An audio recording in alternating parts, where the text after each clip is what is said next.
इब्न Ziyad. आपको पता है कि हुकूमत मौला अली में ये मौला अली का गवर्नर था। शियों को पता ही नहीं, ज़ियाद जैसा बंदा गवर्नर है अली इब्न अबी तालिब का। कहां पर? फारस में। उस वक्त का फारस यानी ईरान पाकिस्तान का बॉर्डर और सारा अफगानिस्तान उसमें आता था। मौला ज़ाहिर को देखते थे। उस वक्त अगर नेक है, मुआशरे में खुश नाम है, बदनाम नहीं है, मौला को खुदा देते थे और कोशिश करते थे कि इसको अपनी तरफ माइल करें। और ये मिलता है कि मौला ज़ियाद की तारीफ भी करते थे, ये बड़ा तेज है, बड़ा होशियार है, इसको मैनेज करना आता है। और ये भी मौला अली का बड़ा पक्का मौला था। अजीब है कि फरमाते हैं कि जब ये मौला के साथ था और इमाम ने इसे गवर्नर बनाया फारस का, तो फरमाते हैं गवर्नर बनाने के बाद अमीर शाम ने इसको खत लिखा। खत लिखने के बाद कहा कि तुम अली के साथ हो, ऐ ज़ियाद तू मेरे लश्कर में आ जा। इब्न ज़ियाद खत का जवाब देता है। आप जब खत पढ़ेंगे तो आप परेशान हो जाएंगे कि इसने खत का जवाब कैसा दिया। ये कसम खाकर कहता है कि आए अमीर शाम, मुझे खुदा की कसम है तुम कभी भी मुझे अली से जुदा नहीं कर सकते।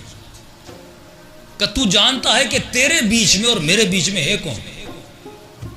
तेरे और मेरे बीच में जो है उसका नाम अली है, जो दामाद रसूल है, जो फातिह खैबर है, जिसके लिए रसूल खुदा कह चुके कि अली हक पर है और हक अली के फज़ाइल अली बयान कर रहा है।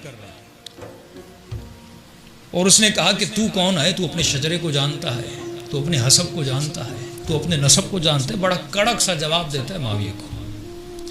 लेकिन एक वक्त आता है माविया इसी ज़ियाद को अपने पास बुला लेता है। मैं हवालों को ढूंढने की कोशिश कर रहा हूं लेकिन मुझे मिल नहीं रहा। बुलाने की कोशिश करता है और उसके बाद उसको बुलाता है। अब गौर मोमिन को यह करना है कि इब्न ज़ियाद बना कैसे।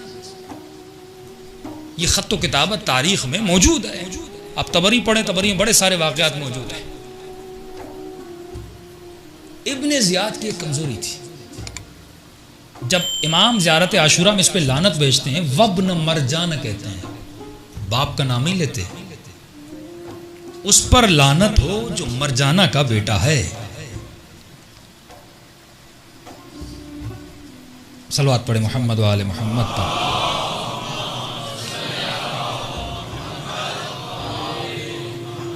हाँ, यहां पर मिल गया।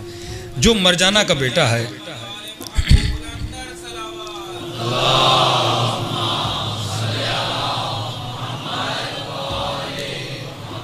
वअज्जिल फरजहुम, फरमाया लानत उस पर जो इब्न मरजाना का। इमाम, अरब में अगर माँ के नाम से किसी को बुलाया जाए ये उसकी तौहीन है। यहूदी फख्र करते हैं माँ पर, वो हमेशा माँ के नाम से पुकारते हैं। अरब हमेशा खुद को बाप के नाम से याद करते हैं। तो इब्न ज़ियाद का तारीख़ ये है, ये तबरी भी लिखता है, इब्न अबुल हदीद भी लिखता है, अबू बिलाल हैं अहले सुन्नत के बहुत बड़े आलिम दीन है, वो भी अपनी किताब में लिखते हैं। फरमाया कि ज़ियाद को ये बात बड़ी चुभती थी, क्योंकि इसको भी पता नहीं था, जैसे कोई यतीम बच्चा पलता है और बड़ा होता है, इसको पता नहीं था मेरा बाप कौन है। तो कुछ कहते थे ज़ियाद इब्न अबी, अपने बाप का बेटा, पता ही नहीं बाप कौन है। कुछ कहते थे मरजाना का बेटा, क्योंकि माँ का पता था, मरजाना का बेटा। ये बात, ये इसकी थी कमजोरी। इससे हम इस्लामिक साइकोलॉजी में कहते हैं कि ये इसकी वीक पॉइंट थी। और शैतान हमेशा तुम्हारी कमजोरी को अपनी ताकत बनाता है, तुम्हें गुमराह करने के लिए। हमेशा इसको लोग ये ताना देते थे, या ज़ियाद इब्न अबी कहते थे, या इब्न मरजाना कहते थे। ये बात इसको खटकती रहती थी और हमेशा इस तलाश में था कि मेरे बाप का पता चल जाए और मैं भी दुनिया को कहूं कि मेरा भी कोई बाप है।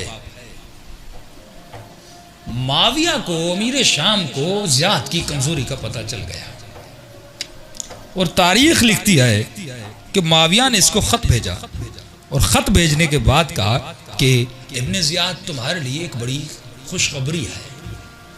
कि कैसी खुशखबरी? का तुम्हारे बाप का पता चल गया। इसने ताज्जुब किया, मेरे बाप का पता चल गया? कहां पता चल गया? खुलासा ये करूं, उसने कहा भाई हम दोनों तो भाई हैं। उसने कहा आज के बाद तुम कहलाओगे ज़ियाद इब्न अबी सुफियान। अबू सुफियान भी बनु उमैया का करता धरता था ना, कबीले का रेस सरदार हो। अचानक यतीम बच्चे को पता चले मेरे बाप कोई सरदार है और मेरा भाई हाकिम शाम है, मैं अली का गवर्नर, भाई हाकिम शाम। इसने उसी वक्त अली को छोड़ा कि भाई मैं तो अबू सुफियान का बेटा हूं, भाई मुआविया है तो भाई की मदद करूंगा, अली की मदद कौन करेगा। अब अली की महफिल को छोड़ा और सीधा चला गया किसके पास, मुआविया के पास। अब इब्ने अबुल हदीद अपनी किताब में लिखते हैं कि इसको जब बसरे का हाकिम बनाया, देखिए एक ही लम्हे में जब अदल से निकला और जुल्म में गया तो इसकी शख्सियत कैसे बदली। एक ही कमजोरी को उसने ताकत बना के अपने लश्कर में बुला दिया। यही शैतान तुम्हारी कमजोरियों को, यही दुश्मन तुम्हारी कमजोरियों पे काम करता है। अरे जवान, अगर तुम्हारी कमजोरी निगाह हराम है वो तुम्हें नेट में गुमराह करेगा। अगर तू किसी नामहरम के धोखे में आ जाता है, अगर ये तुम्हारी कमजोरी है, किसी जवान को देखकर उसको हुस्न में पड़ जाता है, ये उसी कमजोरी को ताकत बनाता है और किसी को अपने मुलजिम बना देता है। ये लानत है जो ज़ियारत आशूरा में 100 बार लानत भेज उसके किरदार पर, जिस किरदार ने उसकी कमजोरी को कमजोर कर दिया, जिस किरदार ने उसे दुश्मने हुसैन बना दिया। अब इब्ने अबुल हदीद लिखते हैं कि इसको बसरे का हाकिम बनाया। ये बसरे में है, उस जमाने का बसरा बहुत बड़ा था, ये आज बसरा बहुत छोटा है। हाकिम बना इब्ने अबुल हदीद अहले सुन्नत का, जिसने शरह नहजुल बलागा लिखी, का ये मिंबर पर गया, लोगों को कहा, खुलासा करूं आज वक्त बहुत हो गया, लोगों को कहा इसकी टेक्निक खौफ और वरा को पैदा करना। लोगों को कहा कि नमाज इशा के बाद कारी सूरह बकरा पढ़ेगा और बकरा के खत्म होने तक मुझे सब लोग घरों में नजर आने चाहिए। बसरे की गली में भी अगर मुझे कोई नजर आया मैं उसे कत्ल कर दूंगा। हुक्म दिया इसने। इब्ने अबुल हदीद कहता है कि पहली रात सूरह बकरा खत्म हुई और गलियों में गए 700 लोग मिले। 700 लोगों के गलों को काटा गया।